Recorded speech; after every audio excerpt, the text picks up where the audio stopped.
Terima kasih pemirsa, Anda masih bersama kami di Liputan Metropolis Malam. Naas dialami Darto berprofesi tukang bangunan tewas ditusuk saat sedang bekerja di Desa Sri Kembang, Kecamatan Banyuasin. Tersangka sendiri saat ini sudah diamankan oleh polisi.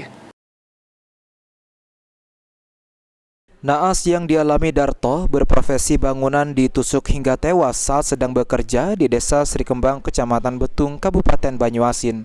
Menurut keterangan saksi warga, awalnya mendengar keributan antar korban dan tersangka saat saksi melihat korban sudah tersungkur bersimbah darah akibat luka tusukan.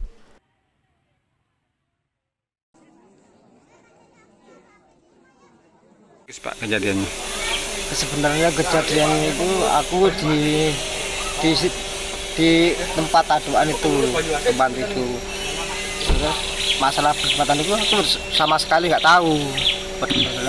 Masalah apa itu nggak tahu. Kapolres Banyuasin, Verly Rosa Putra, saat konfirmasi membenarkan adanya kasus pembunuhan di Dusun Sridadi, Desa Sri Kembang, Kabupaten Banyuasin.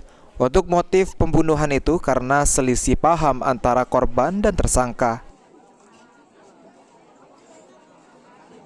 Jadi kemarin Polsek, kemudian Polres dapat informasi bahwa di sebuah rumah di Sri Kembang ada terjadi penganiayaan yang mengakibatkan meninggal dunianya korban.